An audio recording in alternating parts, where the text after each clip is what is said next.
Bismillahirrahmanirrahim. Assalamualaikum warahmatullahi wabarakatuh. Salam rekan-rekan. Pada kesempatan kali ini saya akan membahas tentang regresi model statis dan regresi model dinamis. Dan nanti saya akan berikan contoh sederhana tentang pendekatan regresi dengan metode statis dan regresi dengan metode dinamis. Regresi ini adalah hubungan antar variabel. Nah, boleh ditunjukkan dari pengaruh variabel bebas terhadap variabel terikat. Bentuk umum regresi adalah Y sama dengan B0, beta 0 plus beta 1x1 plus beta 2x2 plus E. Ya.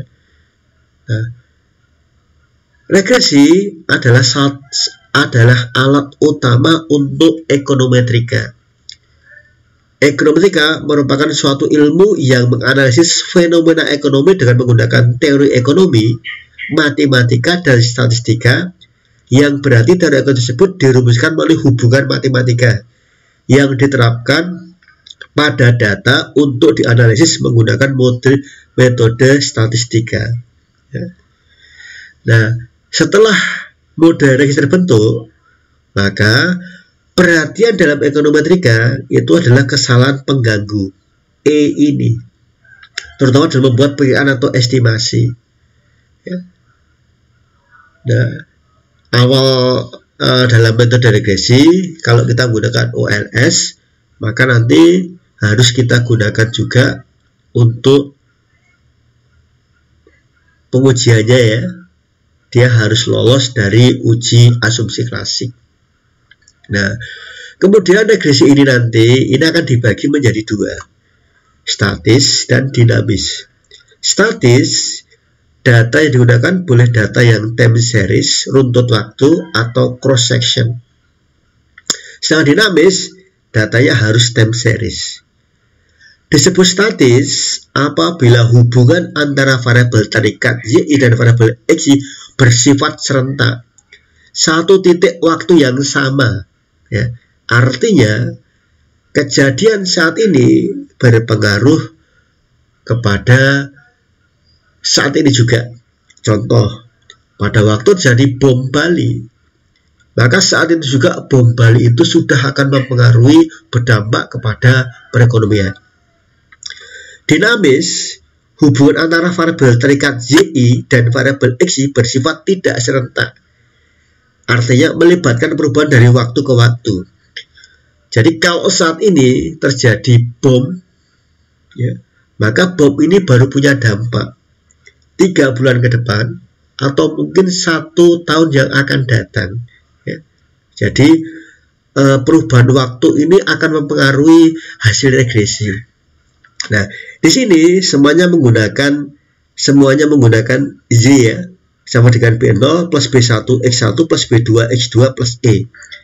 Maka di sini akan ketemu. Kalau dia menggunakan time series, dia cukup YT. B0, B1x1T, B2x2T plus ET. Kalau dia menggunakan cross, dia menggunakan YI. Ya.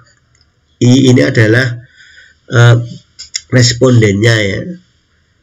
Kemudian kalau T adalah tahunnya, B0 plus B1x1I plus B2x2T plus ini.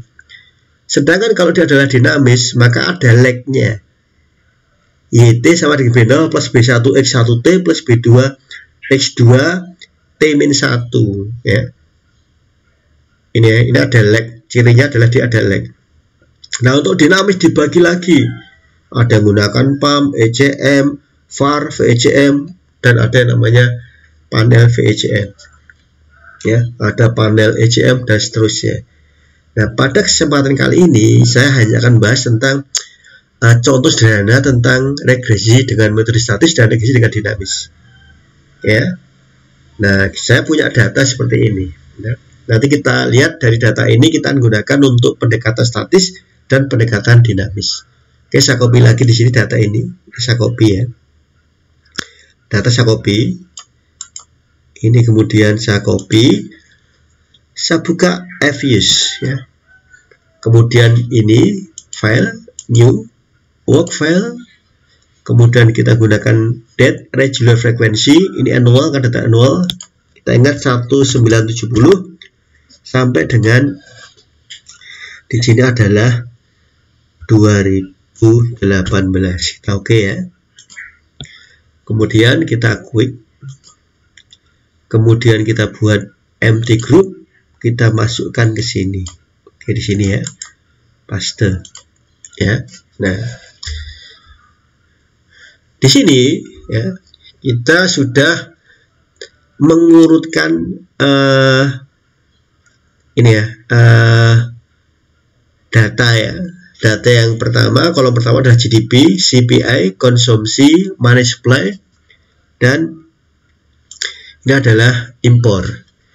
Jika data sudah kita urutkan, berarti yang di kolom pertama ini dia akan menjadi variabel dependent. Kemudian yang berikutnya ini akan menjadi variabel independent. Kalau kita tidak mau menulis persamaan, cukup kita gunakan prop make equation. Ya, kita dapatkan ini. Ini adalah variabel terikatnya, ini variabel bebasnya. Nah, karena data di sini adalah ada yang 1,15 dan jaraknya terlalu jauh, maka saya akan gunakan tadi adalah dengan menggunakan log. Data saya log nih ya, semua data. Gimana dengan CPI? Nah, CPI ini dalam persen, atau dia kalau persen sama kemudian persen dan dia adalah desimal, itu kalau dia di log tandanya jadi berubah. Nah, karena CPI adalah dia interval ya, 1,5 dan yang 100 itu adalah tahun dasarnya ya, maka ini boleh kita gunakan log ya. Soalnya kalau nanti kita tidak gunakan log, itu justru sebagai contoh di sini. Ini saya gunakan log dulu. Dan CPI tidak kita log dulu. Apa terjadi hasilnya? Ini ya. Kita dapatkan tadi ini. Kita dapatkan ini ya. Nah, ini ya. Kalau kemudian dia tidak kita log, maka hasil seperti ini. Ya. Hasilnya adalah kita memperoleh ini ya, hasil ini ya, semuanya adalah signifikan. Artinya GDP dipengaruhi oleh CPI, oleh konsumsi, oleh money supply, oleh impor. Ini ya, ini adalah model, disebut dengan model statis ya, karena tidak ada template-nya, semuanya pada tahun serentak, T-nya semua ya. Ini kita bisa lihat semua signifikan ya. CPI, jadi kalau CPI itu meningkat, berarti cenderung inflasinya meningkat, maka GDP-nya akan turun. Setiap kenaikan CPI 1% akan menurunkan GDP 0,001%. Konsumsi meningkat, maka GDP-nya akan meningkat. Money supply meningkat, maka GDP-nya meningkat. Impornya meningkat, ini. Nah, berarti sini ketemu. Impor adalah bagian dari ini ya, pertumbuhan ekonomi. Kenapa? Kemungkinan besar karena ketergantungan barang-barang yang dihasilkan itu adalah menggunakan bisa bahan bakunya yang diimpor, mesin-mesinnya ya, itu adalah salah satu ya, bahwa impor itu adalah bagian dari GDP.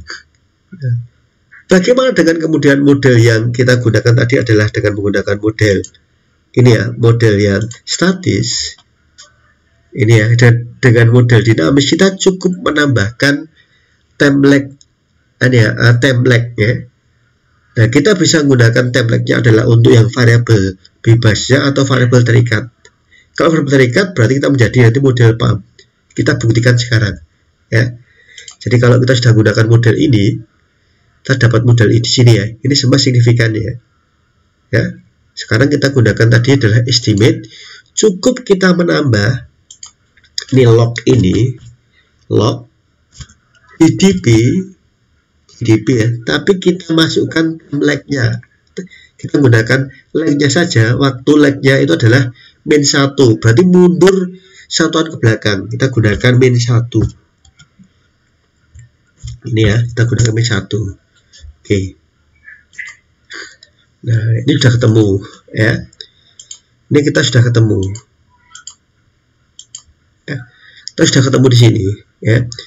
Bahwa sekarang ya, kalau kita menggunakan model PAM ini, log GDP ini, kita sekarang menambahkan variabel ini. Artinya GDP sekarang dipengaruhi GDP masa lalu ya.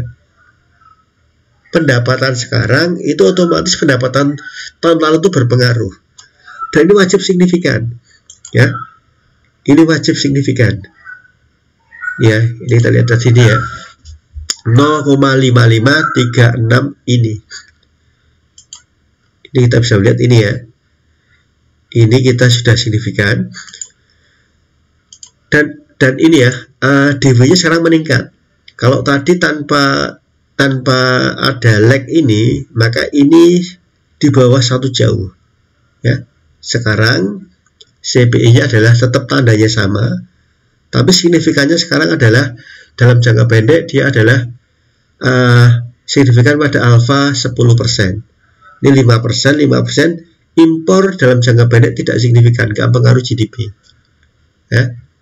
Ini ya. Dan semua tadi karena kita sudah log, menunjukkan bahwa hasil adalah hasil koefisien adalah hasil elasticity ya. Sehingga kita bisa bayangkan tadi antara model statis dan model dinamis. Model dinamis sudah memasukkan variabel lag. Lag yang saya gunakan di sini adalah lag-nya adalah lag untuk variabel terikatnya ya. Nah, mungkin ini yang bisa saya jelaskan hari ini. Kurang lebih maaf. Assalamualaikum warahmatullahi wabarakatuh.